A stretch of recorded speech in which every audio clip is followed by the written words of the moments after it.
Hey, folks. Tonight, I'm going to be talking about arguably the greatest boxer of all time. And yet, virtually nobody has heard of him. I'm talking about a fighter that was so dominant and so gifted that literally put the fear of God in greats to the point where they refused to fight him when they were at their pinnacle in their career. Being champions, afraid to fight anybody just doesn't make sense. Actually, doesn't make you a champion as far as I'm concerned. You know, the likes of Henry Armstrong, Zale, Graziano, even the legendary Sugar Ray Robinson, all quivered in their boots because of this man. A former sparring partner of his, AJ Blackie, yeah, it's the 30s and 40s. AJ Blackie Nelson offered a comparison. I see a lot of him in this kid, Roy Jones Jr. Both had unorthodox styles and could hit from any angle, both hard to hit. He jabbed more than Jones. If Jones would concentrate on boxing as he did, Roy too would become an all-time great. Now, anybody that knows me knows I truly believe that Roy Jones, or at least young Roy, was the most supreme boxer of all time. And to hear that, and to hear this, is nothing short of a crime that there's so little footage of him gifting history with his craft. My name is Bola Raymond Olubuwale, and this is the scoop. Muhammad Ali idolized Sugar Ray Robinson. He first called him the greatest before he called himself the greatest. Okay? Sugar Ray Robinson feared and ducked the man born September 6th, 1917, to a mixed couple race with a black coal miner as a father and a white Irish immigrant mother from County Cork. Was arguably the greatest boxer who ever laced up gloves and one Charley Burley. Being the only boy in a family of 7 siblings, young Charley was nothing short of a handful. When his father, Charley Sr., passed away in a coal mining accident in 1925, the family migrated over to Pittsburgh. Charley took up boxing at the age of 12 and really gravitated to it. Legend has it that he was equally a sensation in amateur boxing as he was in the sport of baseball, of which he was offered a spot on the Homestead Grays. This team was played out in a suburb of Pittsburgh. It was in the All-Negro League. He accumulated accolades for boxing, starting from city championship, state championship, even national championships as a lightweight in the juniors. He even won the Golden Gloves, the lightweight Golden Glove championship as a junior. Only to follow that up with winning the Golden Gloves lightweight for the seniors.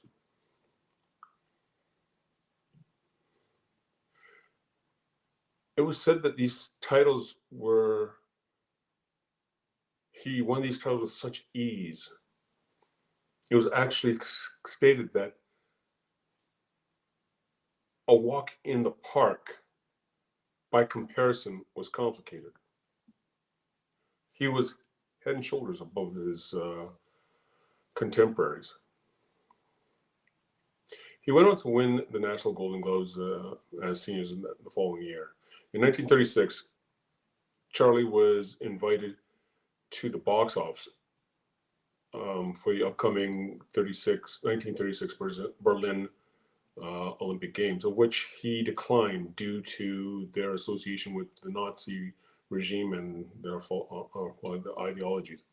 But instead, as I don't know if it was a consolation, but as much as it was more in the face of the Nazis, there was a games going on called the Worker Games being held in Spain at the exact same time.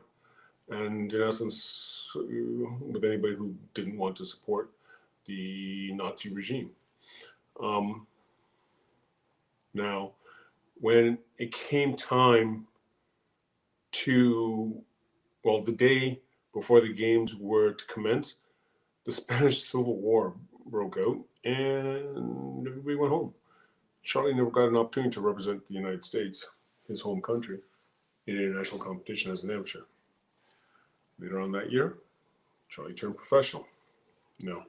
Charley started off his professional career, as expected, with amassing 12 wins, 8 by knockout, before sustaining his first loss to one Eddie Dolan. Brushed himself off, went on another streak with 4 more wins, way of knockout, and then goes up against the veteran Fritzy Zivik. Now, at the time, Zivik had over 70 professional fights where, as I just said, this was Charley's 17th fight. Went the distance. 2 months later, in the rematch,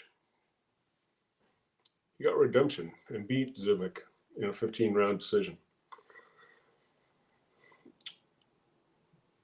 1938 saw Charley win the Colored World Welterweight Championship over fellow fraternity brother of the Colored Murderers Row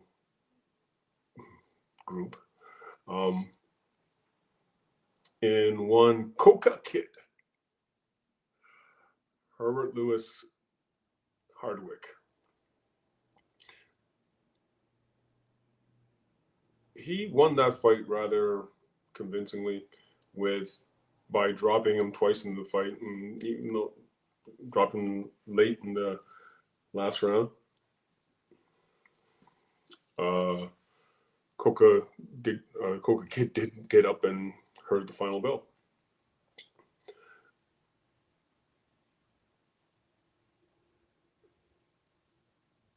Henry Armstrong had won the recognized world lightweight title welterweight title at the same time that year.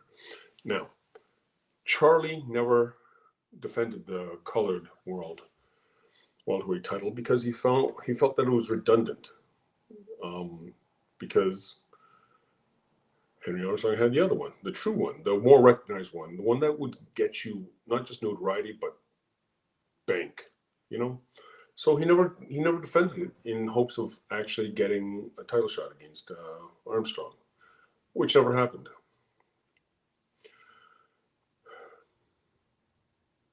Charley finished off the year with another win against a future world champion in Billy Seuss over 10 rounds, which assisted him in gaining in beginning 1939 campaign as the 4th ranked welterweight in the world.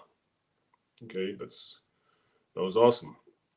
January 1939 saw Charley going to battle with our Canadian boy, Sonny Jones. And he won by 7th round stoppage. But before the final bell, Sonny gifted Charley with something he didn't soon forget. A broken hand, which puts Charley out of commission for the next 5 months. You know, come back in July, he gets back into the ring. He has a fight. He loses this fight for reasons unknown. The guy wasn't great, but he didn't look that sharp. Mind you, he had quite the layoff. Only to then fight our friend in a rubber match, Zivic, once again, in July 17th, 1939, in which it was a one-sided beating. I like this one. The commentator wrote that Zivic was so far behind that somebody would need a telescope to see him. I like that. I like that. This was a noteworthy fight because post this fight, Charley beat Zivic. So Charley was ranked higher than Zivic, more worthy of a world title shot than Zivic. But Zivic gets a title shot against Henry Armstrong and beats him to become the world welterweight champion. Now, Zivic and his manager, Lou Carney, did something that could only be seen as, no, it should be seen as good business. They seized the opportunity to buy out Charley's contract from his current manager, which he wasn't getting along with. This secured that Zivic and Charley would never have another fight against each other, which only was a win for Zivic, right? Charley went on the following year and had 9 fights with that management group, with only 1 loss. And then he packed up his family and moved to Minnesota. Now, that next year, 1941, he had 8 fights with a winning streak under his new management and no losses. This management team, really tried to get him a legitimate belt. Now, this is how sad it was, okay? Wrap your head around this. While Charley got 1942 off to a flying start, beating everyone that was put in front of him, the fighters that include the Hogg brothers, Shorty and Big Boy, the great Holman Williams, and even heavyweight JT Turner, his promoters sent legitimate offers to current champions that proved fruitless. Title challenge to Freddie Red Cochran at welterweight, Tony Zale at middleweight, all proved fruitless. Since these titles were frozen for the duration of World War II, one proposed offer to Cochran was that Charley would fight for free, and his percentage of the gate would go to the war fund. And still, no deal. This is supposed to be a world champion, not a gutless coward, to be noted. Johnny Ray was offered $10,000 plus a percentage of the gate for Billy Conn. Again, no deal. World champion, right? Zale's management had other plans for their man. So again, no deal. This man is still on a mission. He continued to pursue his legitimacy and fought all comers in middleweight, light heavyweight, and even heavyweight division while never weighing more than 150 pounds. He won fights and he won legitimacy.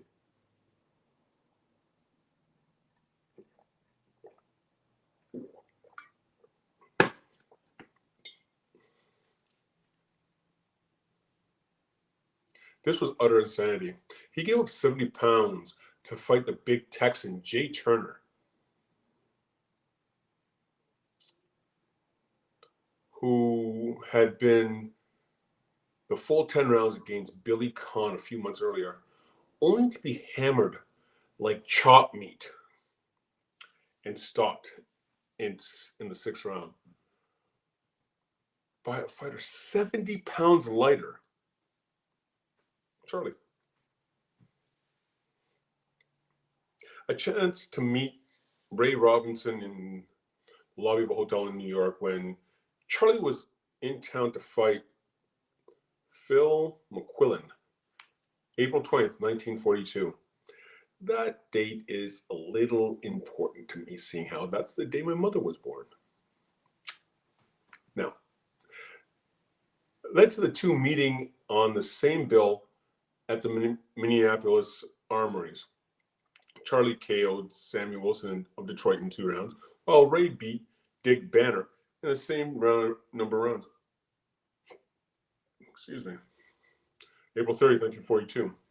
Watching from ringside, Ray Robinson tells his manager, "I'm too pretty to fight Charley Burley," which in essence says he was petrified. This made no sense whatsoever. Charley's manager decided that there would be better opportunities in California, so he moved the team out west. Now, soon after arriving, Charley met up against Jack Chase for the California State Championship strap. Jack, who had never touched canvas in 55 fights, was sleeping in the 9th, and then 5 months later in a rematch, again sleeping in the 12th. Keep in mind, Charley was still under 150 pounds, fighting at middleweight. Shortly after, Charley got the opportunity to fight Archie Moore on 1 day's notice and took it. This story, I just still can't wrap my head around this. Charley worked at an aircraft assembly factory the day of the fight, and then went to bounce Moore's head off the canvas in the evening.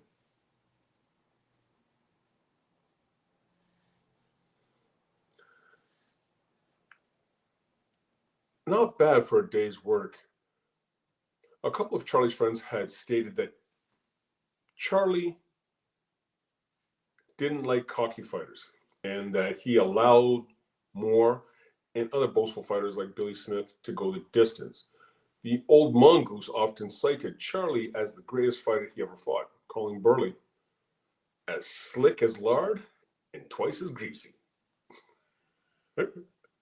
Very impressive when you consider the names of Moore's records. Come 1946, Charley had fought over 60 fights, and with the exception of Hallman Williams, few of the others that were victorious over him outweighed him by a minimum of 10 pounds. Charley fought for another 4 years and moved back to Pittsburgh.